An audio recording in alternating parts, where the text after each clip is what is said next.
사담석 코너 전우영의 픽입니다. 요즘 광화문이 논란거리가 되어 있는데요. 광화, 세상을 빛나게 한다라는 뜻이죠. 세상의 빛과 같은 존재인 왕이 온 세상을 밝게 비춘다, 그런 이름을 가진 문이었습니다. 그 앞 광장을 어떻게 만들 것이냐가 논란거리인데, 오늘은 광화문과 세종로, 그리고 그 앞에 논란거리가 되고 있는 충무공 동상에 관한 이야기를 해볼까 합니다. 다들 아시다시피 조선은 유교를 통치 이념이자 생활 윤리로 해서 건국된 나라입니다. 이른바 국가 이념인 유교를 도시 조형에 그대로 반영했습니다. 그게 바로 서울의 원형이었습니다. 유교의 도시 조형 원칙은 줄의 고공기라는 책에 설명되어 있습니다. 궁궐을 중심으로 해서 궁궐 앞을 조정으로 하고 궁궐의 뒤에 시장을 놓는다. 그걸 전조후시라고 했고요.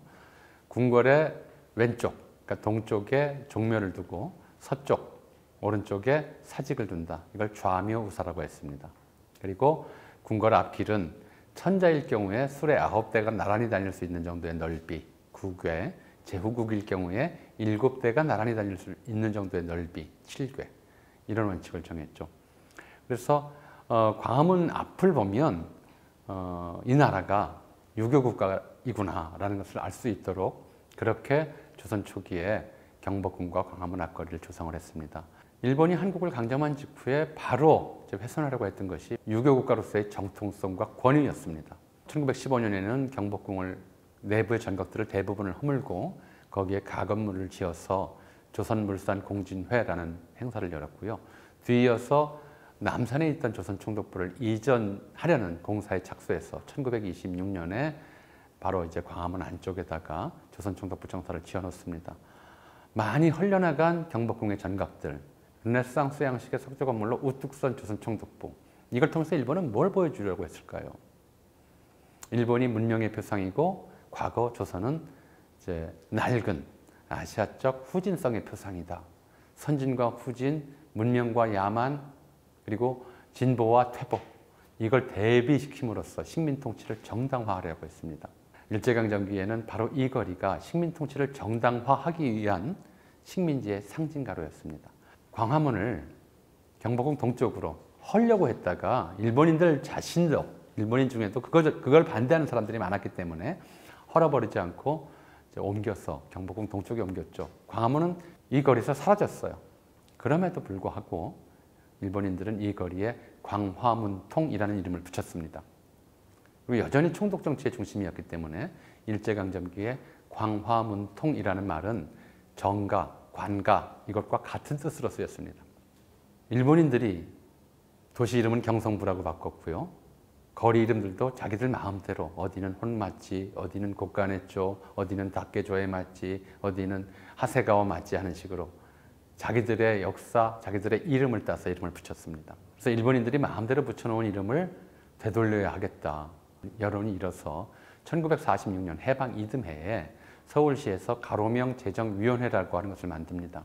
국가를 상징할 수 있는 또는 서울의 가장 중심적인 간선도로들에는 우리 역사상의 위인들 이름을 따야 되겠다라는 대로 의견이 모아져서 그렇게 이름을 붙입니다. 일본인이 가장 많이 살았던 일본인의 중심지, 혼마지라고 불렀어요. 한국식 발음으로 하면 본정이죠.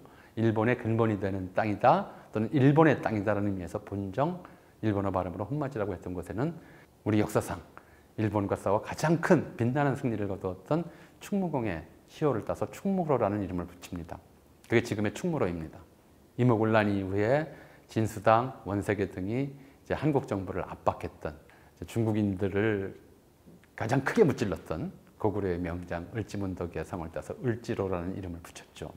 국가 상징가로였던 이 광화문통, 정치의 중심이었던 이 광화문통에는 우리 역사상 가장 정치를 잘한 임금의 묘호를 따자 해서 모두가 합의해서 세종로라는 이름이 붙습니다.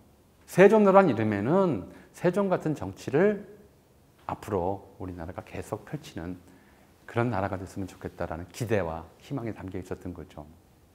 1966년에 우리 역사상의 위인들 동상을 세우자라고 하는 움직임이 일어나요.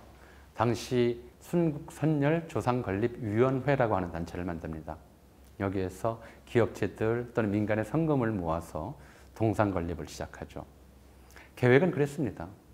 세종대왕 동상은 세종로에 서야 하고, 충무공 동상은 충무로에 서야 하고, 을지문덕 동상은 을지로에 서야 하고, 율곡선생 동상은 율곡로에 서면 가로의 이미지와 동상의 메시지가 일치할 거다. 68년도에 동상이 완성됐는데 세종대왕 동상과 충무공 동상이 거의 같은 때 완성됐어요. 근데 세종대왕 동상을 세종로 입구에 세우려고 할 때 우리나라의 국가 상징 가로에는 군인이 서야 한다라고 하는 지침을 내렸다고 그래요. 그래서 세종대왕이 자기 자리를 빼앗기고 충무공한테 그 자리를 양보하고, 본인은 세종대왕 동상은 연고도 없는 덕수궁 한편에 물러나 있었죠. 그리고 40년 넘는 세월이 흘렀습니다. 익숙해진 거죠, 시민들이. 왜 거기에 충무공 동상이 있는지는 궁금해하지 않을 정도로 시간이 많이 흘렀습니다. 그래서 2005년에 광화문 광장 조성하면서 그때에도 충무공 동상 자리를 세종대왕에게 되돌려주는 문제를 심각하게 검토를 했습니다. 여론조사를 했더니 절대 다수 시민이 충무공 동상 이전에 반대를 했습니다. 그래서 그 당시에 세종대왕 동상을 궁여지책으로 충무공 동상과 광화문 사이에 하나 더 세우는 걸로 결론이 났죠. 지금 제가 볼 때는 좀 그렇습니다. 아니, 제가 보는 게 아니라 외국인한테 물어봤어요. 한국 역사를 모르는 외국인에게. 왜 왕이 궁궐 밖에 쫓겨나와 앉아있느냐. 또 충무공 동상은 흡사 그 연결해서 보면 세종대왕을 호위하는 호위무사처럼 보인다. 이런 얘기를 하게 된 거죠. 세종로라는 길 이름과 그 길의 상징성이 지금 많이 혼동되고 있는 그런 실정인 겁니다. 재구조화 설계안을 두고 특히 이제 세종대왕 동상과 충무공 동상을 광화문과 경복궁, 백악과 북한산, 하늘로 이어지는 시각적 연계를 확보하자라고 하는 제안을 설계팀에서 처음에 했었던 것 같아요. 근데 이제 여러와 같은 반대 때문에 이제 결국 충무공 동상은 이전하지 않는 것으로 결정이 됐습니다. 시민사회에서 어떤 현상이든, 예컨대 도시의 개발이든 한 가로의 재정비든 무엇이든 간에 논란이 활발히 이루어지는 것, 논쟁이 활발히 벌어지는 것은 굉장히 좋은 민주주의 발전을 위한 전제라고 생각합니다. 그러나 논쟁의 기반은 사실에 대한 정확한 인식에 있습니다. 미래에 이제 새로운 가능성까지 보고 토론을 한다면 좀 더 바람직한 이제 삶의 공간들이 만들어지지 않을까, 그런 생각입니다.